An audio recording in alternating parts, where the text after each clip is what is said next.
حول ولا قوة إلا بالله العلي العظيم. أعوذ بالله من الشيطان اللعين الرجيم. بسم الله الرحمن الرحيم. الحمد لله الذي لا يبلغ مدحته القائلون ولا يحصي نعماءه العادون ولا يؤدي حقه المجتهدون. الذي نشر الرياح برحمته وبتلى بالصخور ميدان أرضه. ثم الصلاة والسلام والتحية والإكرام على النبي المكي المدني القرشي الهاشمي المطلبي الرسول المسدد والمصطفى الأمجد. اسمه في السماء أحمد وفي الأرض أبي القاسم محمد وآله الطيبين الطاهرين المعصومين المظلومين الذين ذهب الله عنهم الرجس وطهرهم تطهيرا.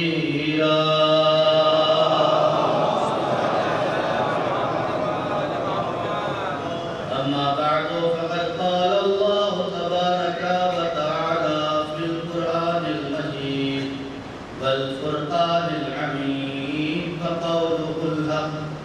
بسم الله الرحمن الرحيم. هل يستوي الذين يعلمون والذين لا يعلمون؟ صلوات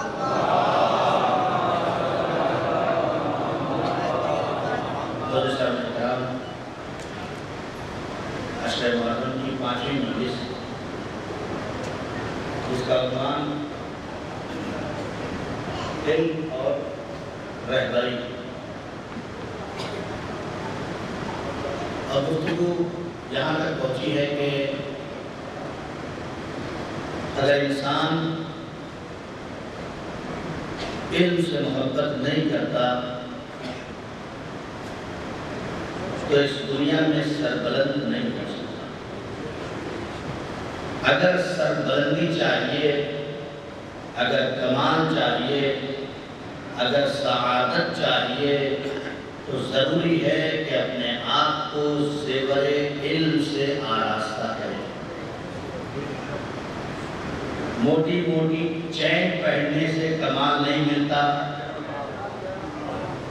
علم کی پتلی سی چین اپنے گلے میں ڈال لو، بڑے بڑے چین والے آپ کی قدر کرنا شروع کر دیں گے۔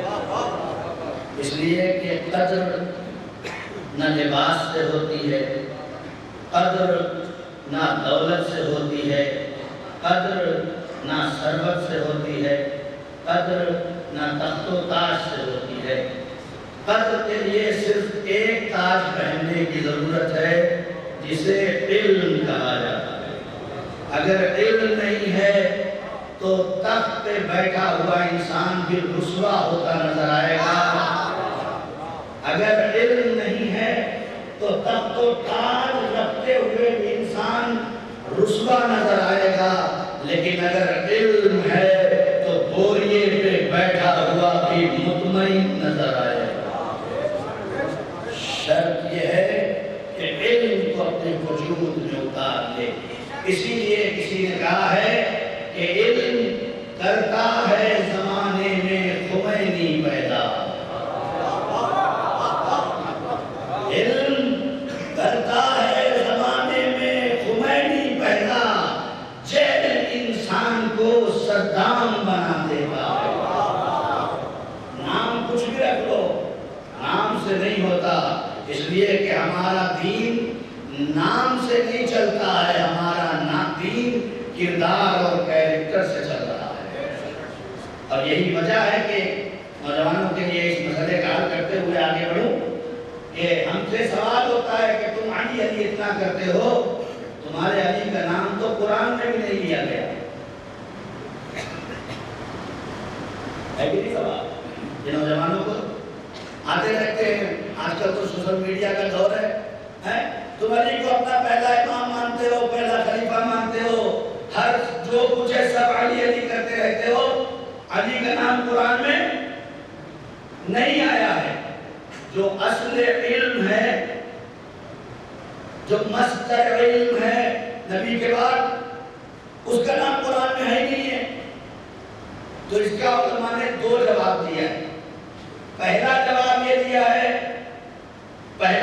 یہ دیا ہے کہ اگر اللہ علی کا نام قرآن میں رکھ دیتا تو بہت ساری مائیں اپنے بچوں کا نام علی رکھ دیتی، بہت ساری مائیں اپنے بچوں کا نام علی رکھ دیتی۔ جیسے آج تک اس بات میں اختلاف ہے کہ اہل بیت کون ہیں، نام علی میں بھی اختلاف ہو جاتا کہ کس علی کا نام ہے۔ اسی لیے اللہ نے قرآن میں علی کا نام نہیں رکھا، علی کا کردار رکھا۔ علی کا نام نہیں رکھا، علی کا کردار رکھا۔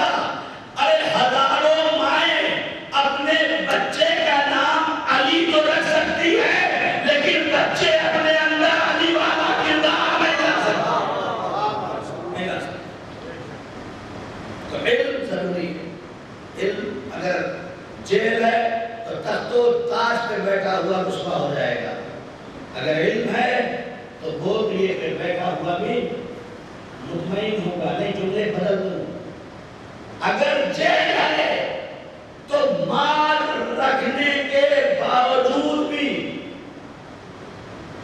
سکون نہیں ہے، لیکن اگر علم ہے تو غربت میں بھی شاہی کا مزہ ہے۔ یہ صرف کہہ نہیں رہا ہوں، یہ پورے تاریخ ہے۔ اگر آپ دیکھیں کہاں سے شروع ہوتا ہے علم، بس دوسروں کا کل سے جوڑ دوں، کہاں سے شروع ہوتا ہے؟ کل حدیث پڑھی تھے، اطلب العلم من المہد الی اللحد۔ علم کو حاصل کرو کہاں سے؟ ماں کی آغوش سے۔ کہاں تک؟ اللہ چاہتا تو کہہ دیتا اطلب العلم من الخلق الی اللحد، من الوجود الی اللحد۔ علم کو حاصل کرو جب سے پیدا ہوئے ہو۔ کہہ سکتا تھا کہ نہیں؟ جب سے تمہارا یہ وجود تمہیں ملا ہے، جب سے علم کو حاصل کرو۔ کہاں تک؟ تب تک نہیں۔ کیا حدیث نہیں؟ حدیث کیا کہتے ہیں؟ اطلب العلم من المہد، علم کو حاصل کرو ماں کی آغوش سے۔ یعنی ہمیں نبی بتانا چاہتے ہیں جب بچے کا رشتہ دیکھنے جاؤ تو باپ کی بلڈنگ مت دیکھو، بیٹی کی تعلیم دیکھو۔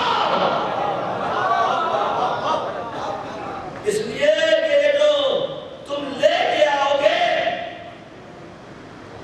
جسے لا رہے ہو، یہ تمہارے گھر کی نوکرانی نہیں آ رہی ہے۔ بہت رک رک کے جملہ کہہ رہا ہوں نوجوانوں کے لیے، غور کرنا بہت ضروری ہے۔ یہ باتیں ممبر سے بیان کرنے کی، تم اپنے مزاج کو تھوڑا آزاد کرو، وسعت قلبی لاؤ۔ خدا کی قسم یہ ہندوستان ہے جہاں ہمارے گھر کی عورتیں کچھ دینے کے بجائے صرف کھانے کی تعریف کر دو تو خوش ہو جاتی ہیں۔ کچھ نہیں دینا آپ کو، ورنہ دوسرے ملکوں میں جائیے، جس دن سیلری ملتی ہے بٹوارا ہو جاتا ہے، جینا حرام ہے لوگوں کا، اور آپ کے ہاں صرف ایک وقت کے روٹی کی تعریف کر دینے سے اس کی محبتوں میں اضافہ ہو جاتا ہے۔ ارے لعنت ہے ایسے شخص کے اوپر جو اپنے گھر میں داخل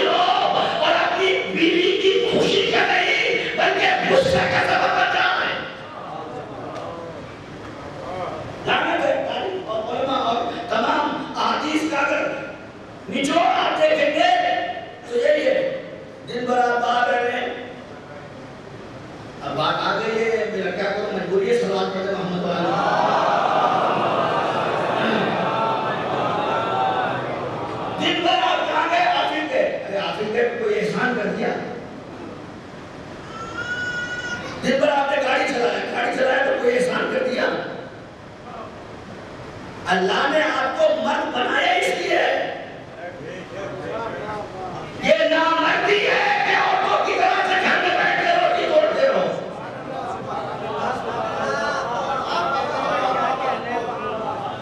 مرد تو کہتے ہی اسے ہیں جس کے بازوؤں میں اتنی طاقت ہو تو وقت پڑے تو بیلچا بھی اٹھا لے۔ میں جملے بنا دوں، مرد تو کہتے ہی اسے ہیں یہ تو تمہارا مرد ہے، لیکن جسے رسول مت کہے، جسے رسول مت کہے اسے دیکھو جب وقت پڑتا ہے تو یہودی کی باغ میں بیلچے بھی اٹھاتا ہے، وقت پڑتا ہے تو بیلچے بھی اٹھاتا ہے۔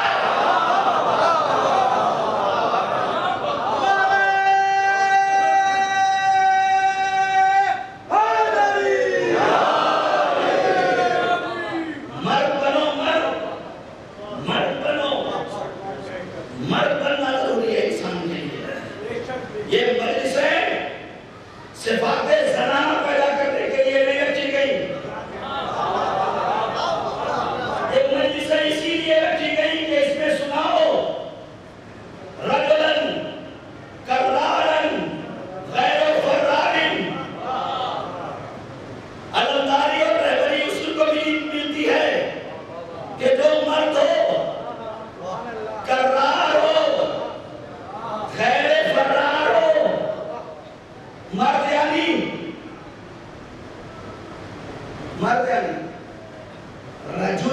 رجل کہتے ہیں عربی میں مرد کو، رجل کہتے ہیں عربی میں مرد کو۔ جائیے دیکھیے لغات میں اور تمام ائمہ کی احادیث میں مرد کا ترجمہ سنیے، مرد کہتے ہی اسے ہے جو اپنی زوجہ اور اپنے بچوں کی ضرورت کو پورا کر دے۔ مرد کہتے ہی اسے ہے جو اپنی زوجہ اور اپنے بچوں کی ضرورتوں کو پورا کر دے۔ ارے مولانا صاحب صبح 8 بجے گھر سے ناشتہ کر کے جاتا ہوں، 4 بجے شام میں آتا ہوں، ایک کپ چائے نہیں دے پاتی۔ آپ نے کیا کیا جا کے آفس میں اے سی میں بیٹھے رہے، بہت ترقی کر لی، لیپ ٹاپ چالو کر دیا، کچھ ڈاٹا کر دیا، کچھ ادھر کا ادھر اور ادھر کا ادھر کر لیا، وہاں آپ کو ٹائم پہ چائے بھی مل گئی۔ ملی کہ نہیں ملی؟ ملی نا؟ ارے بھائی اگر کوئی آفس نہیں بھی جاتا ہے تو چائے کے وقت گاڑی روک کے چائے پی لیتا ہے، لیکن اس سے پوچھو جو تمہارے جانے کے بعد گھر کی تکیہ بھی صحیح کر رہی ہے، گھر کا بستر بھی صحیح کر رہی ہے، تمہارے کپڑے اٹھائے اترے ہوئے اسے بھی دھو رہی ہے، گھر کو جھاڑو بھی دینا ہے، کھانا بھی پکانا ہے، تم تو آفس میں ایک کمپیوٹر کے سامنے ایک کام کر کے تھک گئے، ایک کام کر کے تھک گئے، اور وہ دن بھر کام کرتی رہی، تمہارا کام 8 بجے بند، 8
کہتے نہیں کہ جو بھی بچہ مجھے ایران میں فون کرتا ہے یا یہاں بھی ابھی بھی جو لوگ فون کرتے ہیں مولانا بس آپ کی محبت دل کو کھینچ لیتی ہے. کہتے نہیں. لیکن دین نے کسی دوسرے کے لیے نہیں کہا ہے کہ آپ کہیں کہ میں اس سے محبت کرتا ہوں. جن لیے کرتے ہیں وہ آپ کرتے ہیں, لیکن دین نے نہیں کہا ہے. نوجوانوں کے لیے خاص طور سے بات پڑھ رہی ہے تو ادھر آ گیا میں. نوجوانوں کے لیے خاص طور سے دین کہتا ہے نبی کریم حضرت محمد مصطفیٰ صلی اللہ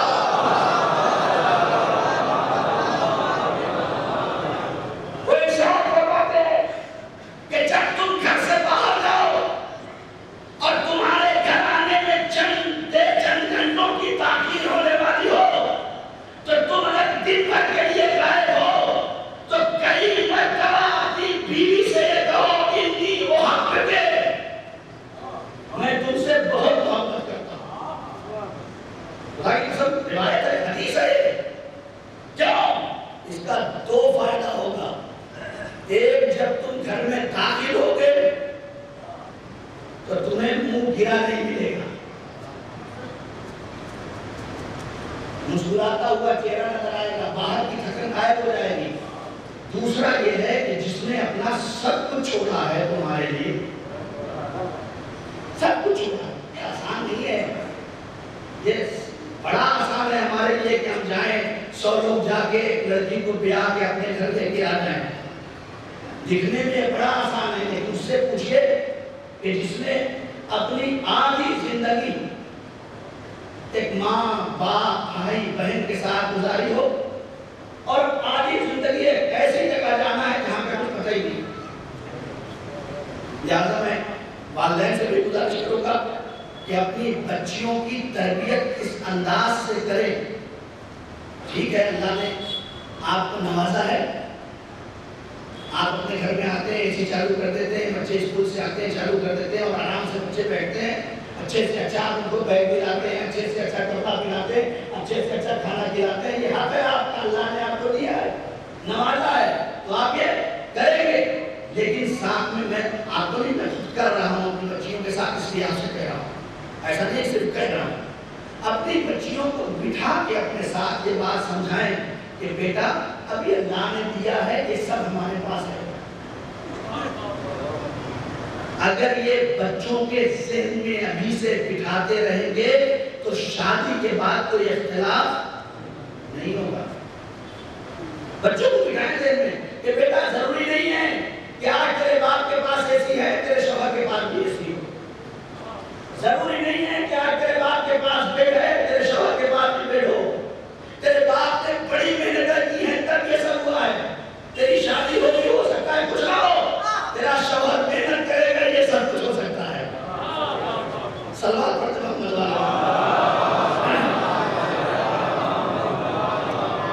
بس میں کیسے گریز کر جاؤں.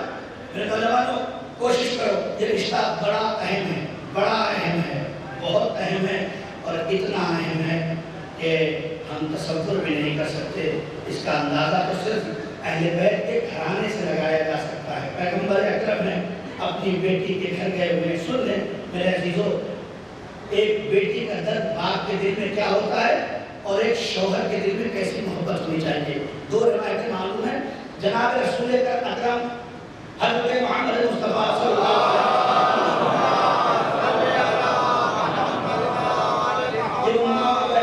وسلم بیٹیوں کے لیے عرض کر رہا ہوں کہ جو تھوڑا سا کام لانا جاتا ہے تو گھبرا جاتی نہیں. تم سیدہ سے بڑی نہیں ہو, تم فاطمہ سے بڑی نہیں ہو, تم خدیجہ کی بیٹی سے زیادہ مالدار نہیں ہو. اس لیے کہ جناب فاطمہ الزہرا, جناب خدیجہ الکبریٰ سلام اللہ علیہا ان کی بیٹی ہیں, جن کی دولت کا اندازہ یہ ہے کہ ان کے گھر میں دسترخوان پہ بیٹھنے والے جس سونے اور چاندی کی تھالی میں کھاتے تھے, جب کھانے کے بعد اسے رکھنے لگتے تھے تو نوکر کہتے تھے یہ بیوی کا دسترخوان ہے, یہاں کچھ چھوڑنے کی ضرورت نہیں ہے, جو مل گیا ہے اسے لے کے جاتے جاؤ. یہ ہے سیدہ کی ماں, جن کے قافلے میں جب قافلہ جاتا تھا تو خیمے لگانے کے کے لیے جو کیلیں ٹھوکی جاتی تھی وہ سونے کی ہوتی تھی، جو رسیاں ہوتی تھی وہ سونے کی ہوتی تھی. اتنی مالدار ماں کی بیٹی ہے جناب فاطمہ زہرا، اتنی مالدار. نتیجہ کیا ہے؟ جناب رسول اسلام بیٹی کے گھر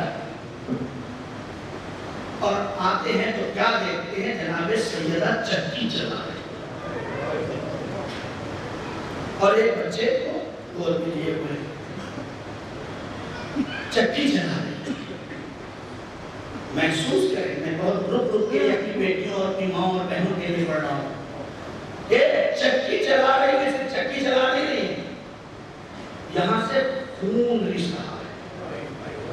لوگ چلا رہی ہیں، اتنی چکیاں چلائی ہیں کہ ہاتھوں سے خون رس رہا ہے. کسی نے جناب فاطمہ زہرا سے کہا کہ تمہارے بابا رسول اللہ ہیں، کوئی ایک خادمہ کا انتظام کر لو، ایک کام کرنے والے کر دو، اچھا ہو جائے گا، آپ کو بھی آسانی ہو جائے گی.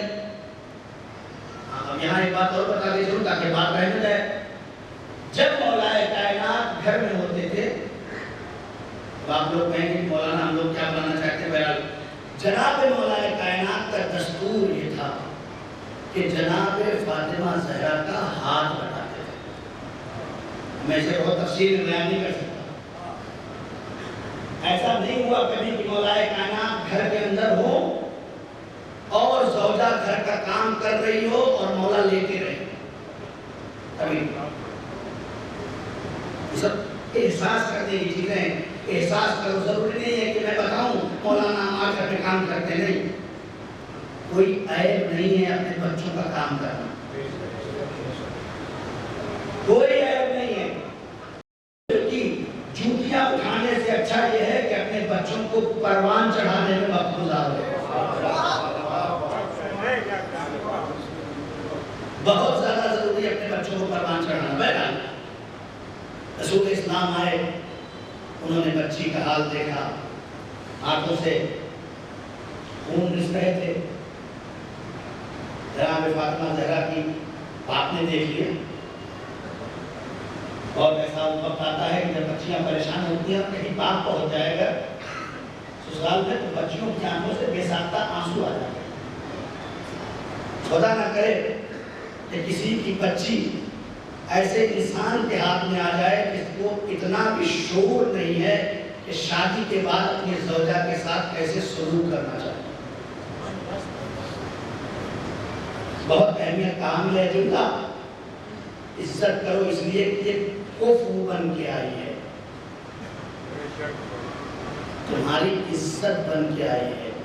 اپنی عزت کو اپنے گھر میں محفوظ رکھو. اگر ذرا سی آواز بلند ہو جاتی ہے تو محلے والے مذاق اڑاتے ہیں، صلح نہیں کراتے. لہذا تمہارا عزت تمہارے حوالے. بیٹی رونے لگی، آنکھوں سے جناب سیدہ کے آنسو جاری ہو گئے. پروان چڑھا رہی بچوں کو. آپ نے دیکھا ہاتھوں سے خون. جناب رسول خدا نے پوچھا بیٹی یہ ہاتھوں سے خون کیسے رس رہا؟ بابا چکی چلاتی ہوں، چکی چلاتی ہوں تو اتنی کثرت سے مجھے چکی چلانی پڑتی ہے کہ صرف مجھے اپنا پیٹ نہیں بھرنا ہے. بابا علی، حسن، حسین یہ تو نہیں ہے. بابا ہمارا گھرانہ ایسا ہے کہ دروازے پہ اکثر کوئی سواری ملا جاتا ہے، لہذا بابا پورا انتظام کرنا پڑتا ہے. بیٹی دو آپشن ہیں، دو راستے ہیں. تم اگر کہو تو میں تمہارے لیے ایک خاتمہ کا انتظام کر دوں، یا اگر کہو تو اللہ نے مجھے ایک تصویر عنایت فرمائی ہے وہ تمہارے حوالے کر دوں. جناب فاطمہ زہرا سلام اللہ علیہا فرماتی ہیں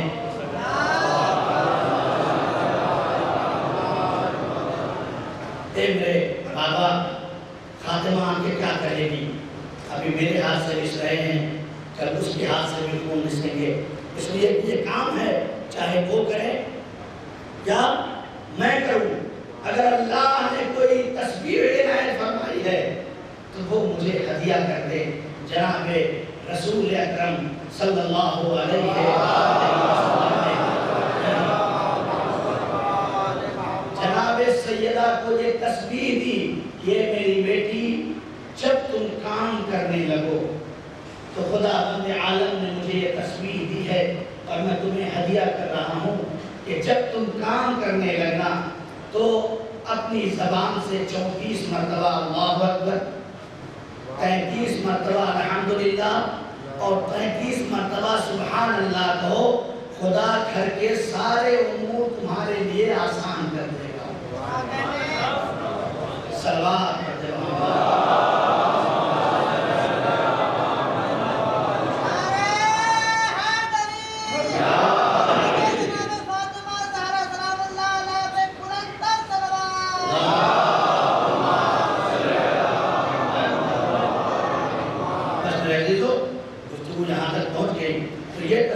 تسبیح فاطمہ زہرا ہمارے پاس ہے، یہ وہی تسبیح ہے۔ اسی لیے کہا جاتا ہے کہ اگر کوئی شخص نماز کے بعد بغیر پہلو بدلے ہوئے تسبیح حضرت زہرا سلام اللہ علیہا پڑھتا ہے تو خدا اسے 70 رکعت نماز کے ثواب یا 700 رکعت نماز کے ثواب کے برابر ثواب ہے۔ لہذا بہت سے نوجوانوں کو دیکھا ہے بس نماز پڑھتے ہیں جلدی سے، امام فرماتے ہیں ہم اپنے بچوں کو نماز کے بعد تسبیح فاطمہ پڑھنے کی تاکید کرتے ہیں۔ تم بھی اپنے بچوں کو تسبیح فاطمہ ذرا سلام اللہ علیہ کی بات ہے، بس جلدی سے ایک اور بات بتا کے آگے بڑھ جاؤں کہ یوں تو نماز کے بعد جو تسبیح پڑھنے کے لیے کہا گیا ہے وہ یہی طریقہ ہے، کیا ہے؟ 34 مرتبہ اللہ اکبر، 33 مرتبہ الحمدللہ اور 33 مرتبہ سبحان اللہ۔ لیکن روایت میں ہے کہ جب سونے لگو تو سونے سے پہلے جناب سیدہ کی تسبیح پڑھو، لیکن ترتیب تھوڑی سی بدل دو۔ 34 مرتبہ اللہ اکبر، 33 مرتبہ سبحان اللہ اور 33 مرتبہ الحمدللہ، یعنی سبحان اللہ کی جگہ پہ الحمدللہ، الحمدللہ کی جگہ پہ سبحان اللہ۔ جو لوگ زیارت پہ گئے ہیں قم میں، قم معصوم ہے، قم سلام اللہ علیہ کی روضہ ہے، وہاں کی زیارت جب آپ پڑھیں گے تو اس میں زیارت سے پہلے لکھا ہوا ہے کہ آپ پڑھیے پہلے 34 مرتبہ اللہ اکبر، 33 مرتبہ سبحان اللہ اور پھر 33 مرتبہ الحمدللہ۔ ترتیب یہ ترتیب نہیں جو نماز میں پڑھی جائے۔ کیوں وہاں پہ ترتیب پڑھو؟ اس لیے کہ ایک عالم دین نے امام سے سوال کیا کہ مولا ہم جاننا چاہتے ہیں کہ اصل قبر جناب سیدہ کہاں ہے؟ کہاں پہ جناب سیدہ ہے؟ کوئی کہتا ہے جنت البقیع میں ہے، کوئی کہتا ہے کہ مدینے میں ہے، کوئی کہتا ہے کہ فلاں جگہ ہے، اصل کہاں پہ ہے؟ تو امام نے فرمایا کہ عالم دین یاد رکھو جناب سیدہ کی قبر خدا بند عالم نے مخفی رکھا ہے۔ اگر تم یہ چاہتے ہو کہ جناب زہرا کی قبر کا ثواب حاصل ہو جائے تو تم قم چلے جاؤ اور معصومہ قم کی زیارت کرو۔ جو ثواب جناب زہرا کی قبر کی زیارت کا ہے وہی ثواب معصومہ قم کی زیارت کے ثواب میں ہے، وہاں چلے جاؤ۔ ہر امام کا ایک حرم ہے، نبی کا حرم مدینہ ہے، امام علی کا حرم نجف ہے، امام حسین کا حرم کربلا ہے، امام رضا کا حرم مشہد ہے، امام کاظم کا حرم کاظمین ہے نا؟ ہر امام کا الگ الگ حرم ہے۔ خود امام سے پوچھا گیا مولا یہ سب آپ کے حرم ہے؟ کہاں حرم ہے؟ تو امام نے فرمایا یہ تو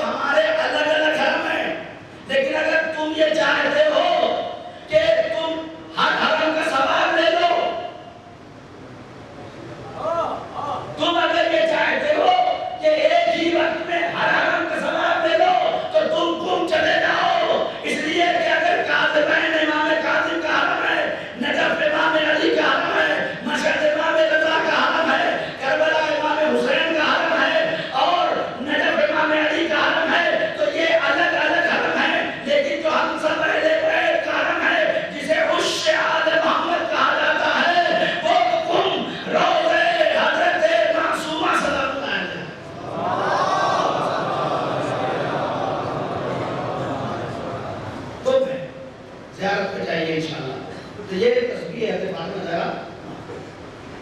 اب ایک بات جو اپنے نوجوانوں کے کام آنے والی اس تسبیح کے سلسلے میں بتا دی بات، یہ میرے استاد نے سنا، اگر کوئی سامان قیمتی کہیں چھوڑ کے جا رہے اور یہ ڈر ہے کہ کہیں اسے کوئی یا چوری کر لے یا غائب کر لے یا کچھ کر لے یا اسے نقصان پہنچا دے، تو بس ایک کام کرو، تسبیح حضرت فاطمہ زہرا سلام اللہ علیہا، ترتیب یہ والی، یعنی پہلے 35 مرتبہ اللہ اکبر، 34 مرتبہ اللہ اکبر، پھر سبحان اللہ اور پھر الحمدللہ۔ بڑے سے بڑے اور قیمتی سامان، آپ اگر بس اسٹاپ پہ بھی کوئی سامان چھوڑ کے آتے ہیں، میں اور واضح کر دوں یہ میرے ساتھ ہو چکا ہے، تب بتا رہا ہوں، کسی بس اسٹاپ پہ بھی، کسی ٹرین کے اسٹیشن پہ بھی اگر سامان آپ کا کہیں چھوٹ گیا، آپ سے آپ آگے بڑھ گئے، تو علماء کہتے ہیں کہ اگر یہ تسبیح اس نیت سے پڑھ لے کہ پروردگار جناب شہزادی کے صدقے میں میرے مال کی حفاظت فرما، تو جب تک پلٹ کے آپ جائیں گے نہیں، کسی کی مجال نہیں ہے کہ اس سامان میں ہاتھ لہذا یہ کام کریے، سفر پہ نکلیے تو یہ کام کریے۔ اور ایک بات، اب جب یہاں تک تسبیح تک آ گئے ہیں تو ان نوجوانوں کو چونکہ حالات بڑے خراب ہیں، راستے بڑے خراب ہو چکے ہیں اور ڈرائیونگ بھی آج کل بہت خطرناک ہے، اور اللہ تمام جوانوں کی حفاظت فرمائے۔ ان کے جوان خون ہے، گرم خون ہے، باپ کا کمایا ہوا پیسہ ہاتھ لگتا ہے، 90,000 1 لاکھ 2 لاکھ کی گاڑی خریدتے ہیں، اور اس کے بعد جب روڈ پہ چلتے ہیں تو یہ بھی بھول جاتے ہیں کہ یہ سائیکل والا اور یہ رکشے والا بھی ہے۔ کل ہم بھی سائیکل سے چل کے یہاں تک پہنچے ہیں، ایک ہوا ہے ہمارا دین، ہماری شریعت کہتی ہے کہ اگر کوئی تمہارے آگے سے سائیکل والا جا رہا ہو تو اسے ہوں کر کے ڈرا کے آگے مت جاؤ، بلکہ تھوڑی دیر مت جاؤ، اسے نکل جانے دو۔ اگر کوئی بوڑھا تم سے آگے بڑھ رہا ہے اور تم جوان ہو تو یہ جوانی کی علامت نہیں ہے کہ اسے دھکے مار کے آگے بڑھ جاؤ، جوانی کی شرافت یہ ہے کہ اسے آگے بڑھاؤ اور تم پیچھے پیچھے اس کے آگے جاؤ، یہ ہوتا ہے۔ اور آج کے یہ کتنا بھی آپ کہیں گے یہ انسان کی فطرت میں ہے کہ جب نئی چیز آتی ہے تو اس کا ایک انقلاب ظاہراً دکھائی دیتا ہے۔ لہذا اپنے بچوں کے لیے ہے کہ اگر سفر کرتے ہو پہلے تو اپنے آپ کو روکو، اگر ایسی سڑکوں پہ جا رہے ہو جو 2 طرفہ ہے تو کوشش کرو کہ 70-80 کی اسپیڈ سے زیادہ نہ کرو۔ کہاں کیا خطرہ ہے اگر کچھ پتا نہیں ہے، یہ ہندوستان ہے، دوسرے ملکوں میں نہیں خطرہ ہوتا ہے، اس لیے کہ دوسرے ملکوں میں نہ کتا آتا ہے، نہ بلی آتی ہے، نہ گائے آتی ہے، وہاں صرف انسانوں کا خطرہ ہے، اور یہاں نیا نے کسی چیز کا خطرہ ہے، کون کہاں سے کب آ جائے کچھ پتا نہیں۔ بس آخری بات کہہ کے جب گھر سے نکلو تو دعائے سفر تو پڑھتے ہوں گے آپ، اور نہیں پڑھتے ہیں تو یاد کر لیجیے، چھوٹی سی ہے، دعائے سفر ضرور پڑھیں، آیت الکرسی، آیت الکرسی، ہزاروں روایتیں ہیں اس بارے میں بتائی دی جاتی، آیت الکرسی پڑھ کے اپنے گھر سے نکلیں۔ نبی کریم فرماتے ہیں کہ اگر آیت الکرسی پڑھ کے پتھر اپنی جگہ رکھا جائے گا اور جب تک پلٹ کے نہیں آئے گا انسان، وہ پتھر اپنی جگہ سے ہٹ نہیں سکتا۔ لہذا اپنے آپ کو حادثات سے بچانے کے لیے ضروری ہے کہ آپ آیت الکرسی پڑھیں۔ ایک اور روایت ہے کہ ہر نماز کے بعد اگر کوئی آیت الکرسی پڑھتا ہے تو خدا وند عالم خود فرماتا ہے کہ اس کے اور جنت کے درمیان کوئی شے حائل نہیں ہو سکتی۔ دوسری روایت ہے کہ اگر لسٹ میں بہت زیادہ تنگی تمہارے یہاں ہو رہی ہے تو صرف 2 کام کرو، ایک سلوات کی بہار کر دو،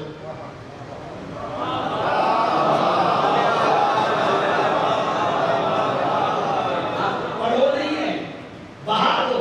ایک ہوتا ہے پڑھنا اور ایک ہوتا ہے بہا دینا۔ بہا دینے کا مطلب یہ ہے کہ جب باڑھ آتی ہے تو روکے رکتی نہیں ہے،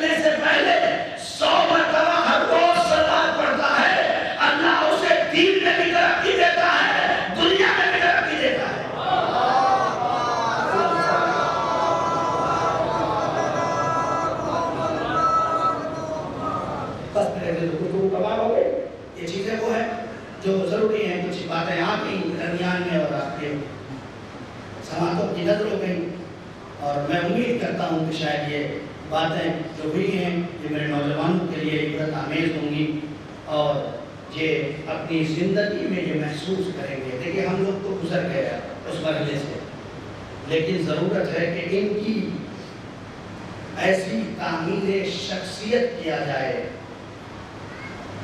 کہ ہمارے ان نوجوانوں کو دیکھ کے دوسرے جوان سیکھیں کہ اگر جوانی ہو تو ایسے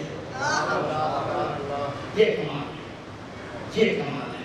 ورنہ پھر جیسے سب جی رہے ہیں ویسے آپ جی رہے ہیں، جیسے سب شراب پی رہے ہیں ویسے آپ پینے لگے، جیسے سب گالیاں دیتے ہیں ویسے آپ دینے لگے، جیسے سب فساد کرتے ہیں ویسے آپ کرنے لگے، تو پھر علی کے چاہنے والوں میں اور غیروں میں فرق کیا رہ جائے؟ علی کے چاہنے والوں کا انداز یہ تھا کہ گالیاں سن کے دعائیں ہدایت کرتے تھے، اور یہ پوری تاریخ کا نچوڑ آپ کی خدمت میں کر رہا ہوں کہ ہم سے زیادہ طاقت مالک اشتر کے پاس ٹھیک نہیں تھی۔ مالک اشتر چاہتے تو میرے جیسے انسان کو اگر ایک تھپڑ مار دیتے تو ایک ہفتہ اٹھنا تھا، اتنی طاقت تھی۔ اور نہیں بتا دوں، جب حاکم شام نے یہ کہا تھا کہ میرے پاس جو ہے وہ رائی کے دانوں کے برابر لشکر ہے، یہ تو کہا تھا، طاقت دیکھے مالک اشتر کی، میرے پاس رائی کے دانوں کے برابر لشکر ہے، تو ترما ابن عدی نے کیا کہا تھا تمہارے پاس رائی کے دانوں کے برابر لشکر ہے نا، علی کے پاس ایک ایسا شتر مرغ ہے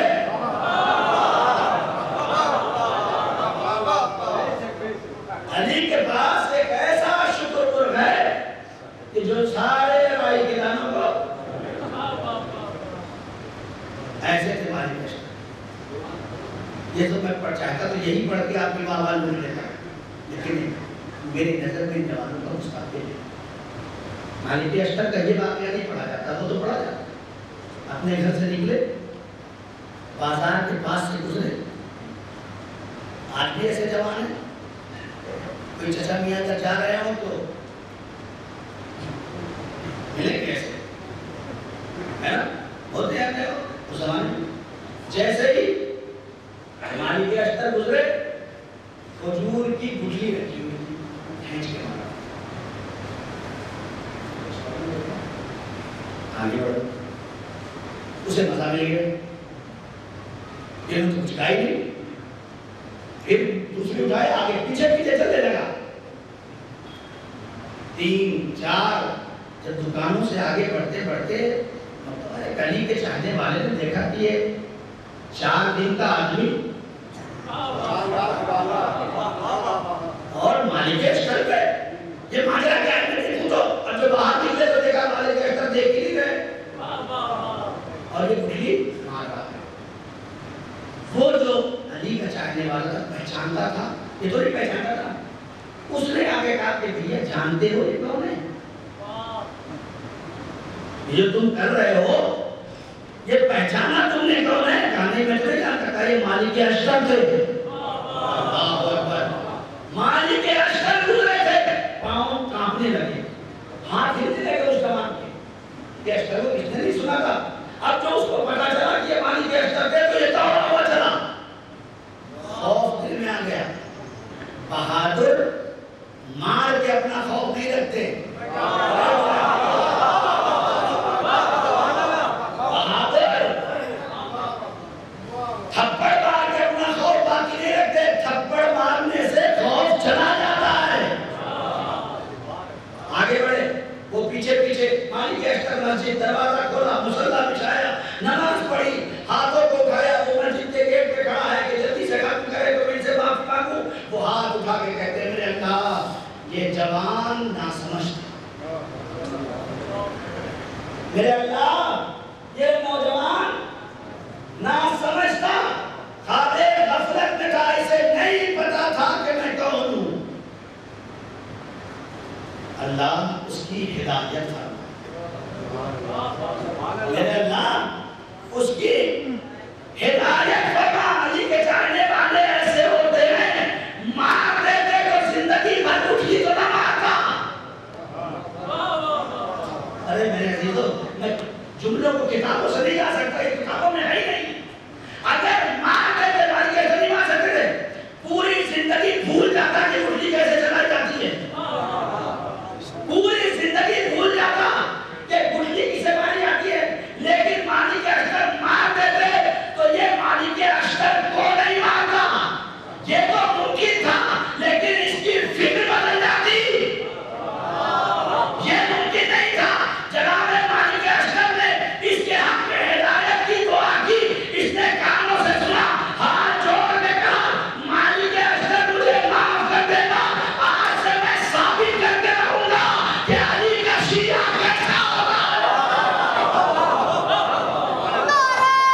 دیا کیسا اور یہی وجہ ہے کہ جن جن وجود میں علم موجود تھا اور شرافت نفس موجود تھی، جن جن وجود کے اندر شیعت علی ابن ابی طالب کا کردار موجود تھا، ان میں سے کسی کو حسین مظلوم نے چھوڑا نہیں، کسی کو 72 کی روایت ہے لیکن 113 تک کی روایت ہے کربلا میں 72 تو صحیح ہے، روایت ہے کہ 113 تک لوگ امام حسین کے قریب آئے، جن لوگوں نے بھی امام حسین سے کہا کہ مولا آپ کربلا مت جائیے، آپ شام چلے جائیے، آپ دمشق چلے جائیے، آپ بصرہ چلے جائیے، الگ الگ لوگوں کو قول ہے، میں جلدی جلدی کہہ رہا ہوں، امام نے ان سب کو چھوڑ اب تک کہ امام کے اپنے بھائی ہیں محمد ابن حنفیہ، انہوں نے بھی امام کو مشورہ دیا کہ مولا دمشق چلے جائے، شام چلے جائے، میرے حسین آپ کربلا کیوں جا رہے ہیں؟ امام نے انہیں بھی چھوڑا، اس لیے کہ امام جانتے ہیں کہ جو امامت کو مشورہ دے اور ابھی امام کے فعل پر راضی نہ ہو وہ کربلا میں شامل ہونے کے لائق نہیں ہے۔ فہرست تیار کی، 5 محرم آگے کی، سیدہ کا لال کربلا پہنچ چکا، یہ سنتے ہیں آپ کے 7 محرم سے پانی نہیں تھا، پانی 7 محرم سے ختم ہو گیا تھا، پانی 4 محرم سے ہی نہیں تھا۔ روایت کہتی ہے کہ کربلا میں صدائے آتش بلند ہوتی تھی تو بیویاں تڑپ جاتے تھے۔ 7 محرم آتے آتے 8 محرم آتے آتے خود بیویاں ناقل ہیں کہ ہم لوگ ایک وقت پانی پیتے تھے، کیا کریں کہ بچے ہر وقت پانی مانگتے تھے۔ یہ سب احساس کرنے کی چیزیں ہیں، جہاں امام حسین یہ فرما رہے ہوں کہ اگر دانا زمین پہ گر جاتا تو دھن جاتا۔ ابھی یہاں کتنی گرمی پڑ رہی ہے، آپ کو پیاس نہ بھی لگی ہو اور پانی رکھ دیا جائے تو فوراً ہاتھ پڑ جاتا ہے، کیوں؟ اس لیے کہ اندر سے باڈی کا ٹیمپریچر پانی مانگ رہا ہے۔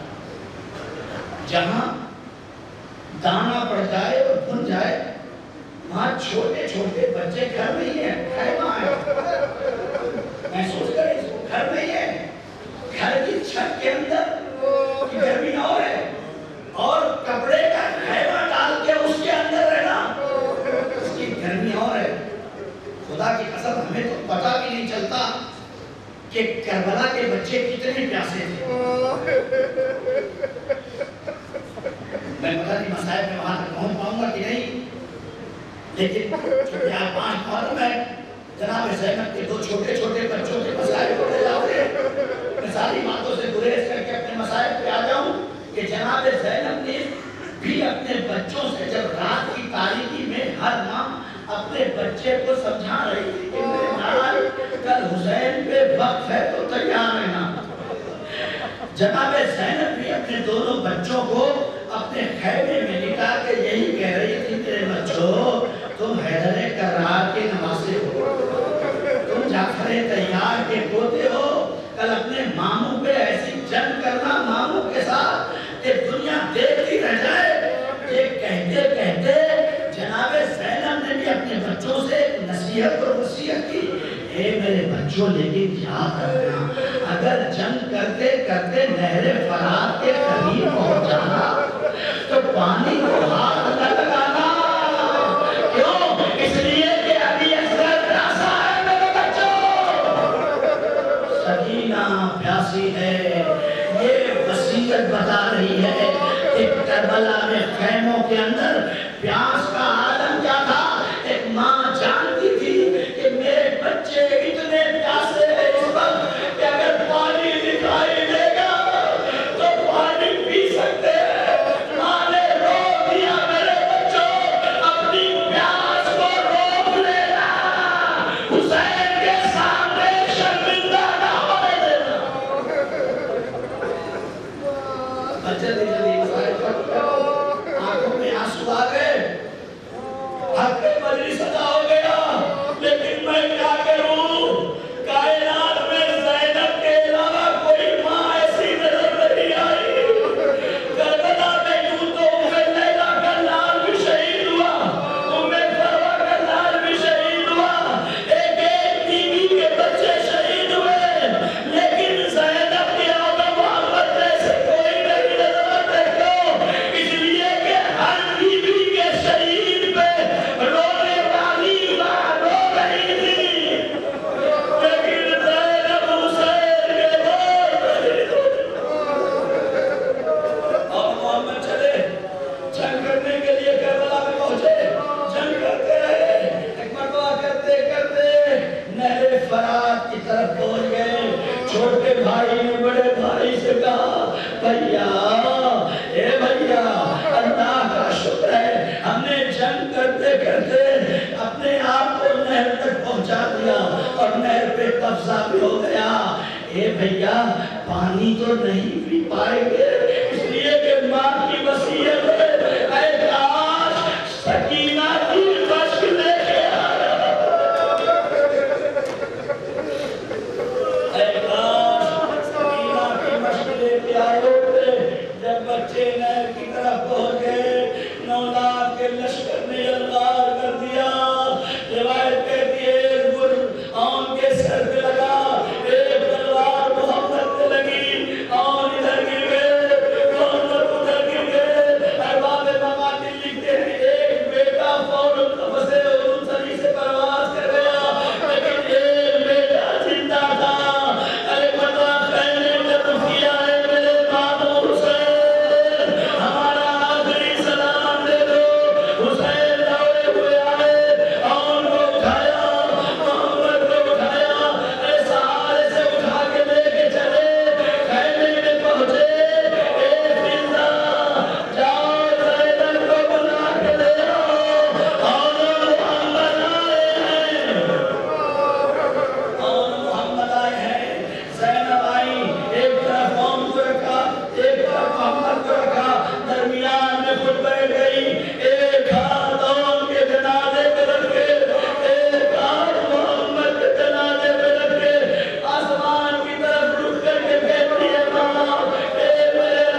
پڑھی پروردگار محمد و محمد کا واسطہ مادر حسین کا واسطہ وارث حسین کا واسطہ اسدان امام حسین کا واسطہ امام زمانہ کے ظہور میں تعجیل ہم جان انصار میں شمار میرے اللہ تجھے محمد و محمد کا واسطہ ہم سب کو رشتوں کی عزت کرنے کی توفیق عطا فرما میرے اللہ تجھے محمد و محمد کا واسطہ ہمیں جو بے روزگار ہیں انہیں روزگار عطا فرما جو برسر روزگار انہیں ترقی میرے اللہ جو یتیم غریب مسکین بیوائیں ہیں ان سب کے نام رکھ کے قبر سے انتظام میرے اللہ جو یتیم اور غریب بچیاں ہیں ان سب کی شادی کے خیر سے انتظام میرے اللہ تجھے محمد و محمد کا واسطہ ہم بڑے گنہگار ہیں ہم سب کی گناہان کبیرہ اور صغیرہ خدا ہمیں عفو کا عنایت فرما میرے اللہ پہلی اور آخری تو امام زمانہ کے ظہور میں تعجیل فرما میرے اللہ ہمارے اس مختصر سے عمل قبول فرما ہمارے آنسوؤں کو ہمارے سیدہ میں جگہ عنایت فرما ربنا تقبل منا انک